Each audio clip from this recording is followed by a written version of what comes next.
같이 보실 말씀은 출애굽기 15장 22절로 27절까지의 말씀입니다. 한 목소리로 말씀 합독하시겠습니다. 모세가 홍해에서 이스라엘을 인도하며 그들이 나와서 수르 광야로 들어가서 거기서 사흘 길을 걸었으나 물을 얻지 못하고 마라에 이르렀더니 그곳 물이 써서 마시지 못하겠으므로 그 이름을 마라라 하였더라. 백성이 모세에게 원망하여 이르되 우리가 무엇을 마실까 하매 모세가 여호와께 부르짖었더니 여호와께서 그에게 한 나무를 가르치시니 그가 물에 던지니 물이 달게 되었더라. 거기서 여호와께서 그들을 위하여 법도와 율례를 정하시고 그들을 시험하실세. 이르시되 너희가 너희 하나님 나 여호와의 말을 들어 순종하고 내가 보기에 의를 행하며 내 계명에 귀를 기울이며 내 모든 규례를 지키면 내가 애굽 사람에게 내린 모든 질병 중 하나도 너희에게 내리지 아니하리니 나는 너희를 치료하는 여호와임이라. 그들이 엘림에 이르니 거기에 물샘 12과 종려나무 70그루가 있는지라. 거기서 그들이 그 물 곁에 장막을 치니라. 아멘. 할렐루야. 오늘도 예배의 자리 가운데 모이신 성도님들 주님의 이름으로 환영하고 축복합니다. 같이 나눈 말씀의 제목은 쓴물을 단물로 바꾸시다라는 말씀의 제목 가운데서 은혜를 나누도록 하겠습니다. 어제까지의 말씀을 보게 되면 참 은혜롭습니다. 하나님께서 이와 같이 구원하심에 대하여 그들이 감격하여 찬양 올려드리며 주님께 온전한 중심을 드렸던 것이 이들의 모습인데 이 모습이 채 오래 가지가 않습니다. 그들의 입술 가운데에 마음 가운데에 불평과 원망이 싹트기 시작하였어요. 이 문제가 왜 생겼는가를 우리가 생각해 봐야 됩니다. 광야였기 때문이에요. 그들이 있었던 것은 온실 속의 화초가 아니라 광야였습니다. 우리 역시 광야의 길을 걸어가고 있어요. 현실을 바르게 직시해야 됩니다.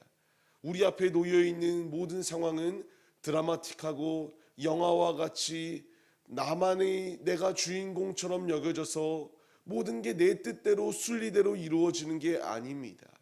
때로는 예측 불허의 상황들이 내 앞에 놓여 있고요.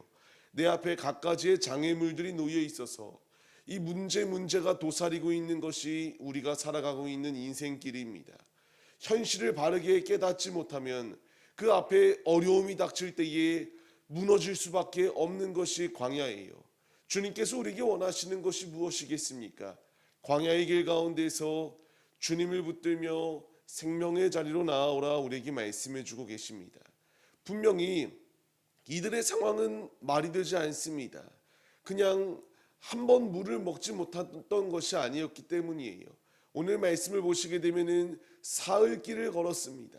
광야에서 나와서 수르 광야 가운데로 이제 들어갔는데 거기서 사흘 동안 물을 먹지 못하였다. 이것이 얼마나 큰 고통인지는 분명합니다. 우리가 물을 하루만 먹지 못해도 너무나 괴로운데요. 이들은 사흘 동안 물을 먹지 못했어요. 가만히 있었던 것이 아니라 계속하여 걷는데 이 걸음의 상황 가운데서도 이들이 물을 먹지 못하였다. 이것이 얼마나 큰 고통으로 다가올지는 너무나 당연한 상황입니다. 그럼에도 그들이 행동해야 될 것은 불평과 원망이 아니라 하나님을 의지하며 삶을 살아내야 마땅했습니다. 그들이 이와 같이 광야에 나오기만 하면은 자유로워질 것이다라고 생각했는데 현실은 녹록지 않았어요. 더 큰 고통이 그들 앞을 가로막고 그들이 괴로움의 자리 가운데 놓여 있을 수밖에 없었다라는 것을 말씀하십니다. 이 고통의 자리 가운데 우리가 잊지 말아야 될 것은 해결되어질 것처럼 보이지만 해결되어지지 아니한다고 불평과 원망을 하는 게 아니라 이 광야에서의 모든 시험은 주인이 누구인가를 보여주기 위한 주님의 뜻이 예비되어져 있음을 우리가 잊지 말아야 합니다. 광야 가운데서 의지해야 될 것이 무엇이겠습니까? 내가 의지할 것은 주님뿐이 없네 라는 고백을 가지고 삶을 살아낼 수 있도록 일하여 주시는 주님의 역사하심이 있었습니다. 이들은 이 사실을 깨닫지 못하고 불평과 원망을 해요. 그들이 불평과 원망을 했을 때의 문제가 해결되어지나요? 아닙니다. 그럼 문제 해결의 열쇠는 어디 있었는가를 우리가 바라봐야 됩니다. 이들이 문제가 해결되어질 수 있었던 것은 물이 써서 마시지 못할 때에 불평할 때에 문제가 해결되어진 것이 아니라 하나님께 간구하기 시작할 때에, 하나님께 기도하기 시작할 때에 이들의 문제가 해결되어지기 시작하였다라는 것을 말씀하세요. 한 나무를 가리키시고 물에 던지라 할 때에 이 물이 달게 되었다라고 말합니다. 구약은 오실 메시아를 그림자로 보여주는 것이다라고 말씀드렸습니다. 한 나무를 물에 던지니 물이 달게 되어졌던 것처럼 예수 그리스도께서, 하나님께서 십자가를 던지셨을 때에 쓴물과 같은 우리의 인생, 쓴물과 같이 먹지 못하는 우리의 모든 것 가운데에 주님께서 이 십자가를 통하여 쓴 것을 달도록 바꿔 주셨음을 우리에게 분명히 말씀해 주세요. 우리에게 필요한 것이 있다면 내 힘이 아닙니다. 이들이 바뀌어질 수 있었던 것, 이 상황이 바뀌어질 수 있었던 모든 것은 하나님께 기도하였을 때에 가능하였어요. 이제 우리 역시 마찬가지입니다. 이 광야 가운데서 다양한 시험이 있을 때에 얼마나 씁니까? 해결되어질 것 같은데 해결되어지지 아니하고 점점 더 꼬이는 상황이 놓여 있게 되면 괴롭습니다. 하지만 이 상황을 바꿀 수 있는 길은 기도할 때에 가능한 것이다. 이들의 지혜가 특출나서 이 물이 바뀌어졌던 게 아닙니다. 오직 하나님 앞에 부르짖기 시작하였고 하나님 앞에 엎드리기 시작하였을 때에 하나님께서 이 상황을 바꾸어 주셨음을 우리가 잊지 말아야 합니다. 불평과 원망 가운데 놓여 있었던 길은 이들을 바꿀 수 없어요. 모세가 기도하기 시작하였을 때에 문제가 해결되어지었던 것처럼 우리 역시 하나님 앞에 기도하기 시작할 때에 더 이상 그것이 문제가 되지 아니할 수 있도록 일하여 주시는 주님의 역사하심이 예비되어져 있음을 우리가 잊지 마시며 믿음의 자리로 나아가시기 바랍니다. 주님께서 분명히 선포하십니다. 치료의 하나님이심을요. 애굽의 질병 가운데 놓여 있었던 이들을 건져낸 것은 하나님이셨습니다. 치료자 되시는 하나님께서 무엇라 말씀하십니까? 나의 모든 말에 순종하고 지켜나가기 시작하면 하나님께서 너희를 이 모든 질병을 내리지 아니하시고 이끄시겠노라고 하는 주님의 음성을 더하여 주셨어요. 주님 안에 순종하는 길이 복의 자리로 나아갈 수 있는 길입니다. 주께서 우리에게 말씀하십니다. 내가 너를 애굽에서 건져내었다.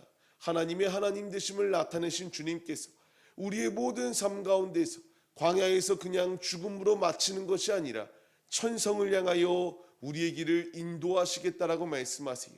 내 모든 규례와 율례를 지키며 믿음의 자리로 나아갈 때에 주님께서 일하여 주시고 채워주시는 놀라운 은총이 예비되어져 있습니다. 삶의 자리 가운데서 우리가 이 주님의 진리를 붙들며 생명의 자리로 나아가야 돼요. 주님은 광야만 우리에게 두신 것이 아니라 광야 후에 주어지는 것이 무엇인지를 우리가 생각해야 됩니다. 27절 말씀을 보게 되면 엘림을 더하여 주셨다라고 말씀해 주세요. 이들이 특출났기 때문에 엘림을 발견했던 것이 아니에요. 전적인 하나님의 은혜였습니다.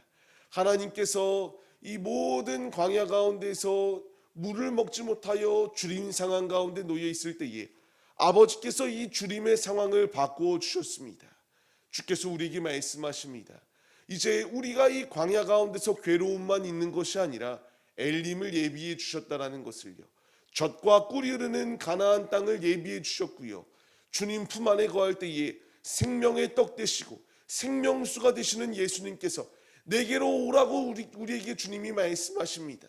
주 앞에 나아갈 때에 주린 나를 해갈해 주시고 굶주린 나의 배를 이와 같이 채워주시는 주님의 역사하심이 예비되어져 있음을 잊지 마시기 바랍니다. 이제 주님께서 우리에게 말씀하십니다. 불평과 원망은 나의 삶을 바꿀 수 없다.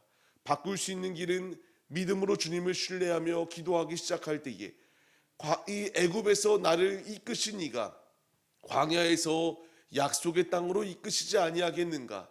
이 분명한 진리의 말씀을 붙들며 주님 앞에 나아오라 우리에게 말씀하십니다. 우리 앞에 말하는 필연적으로 찾아올 수밖에 없습니다. 너무나 쓰디써요. 하지만 끝까지 견디는 자에게 구원이 있습니다.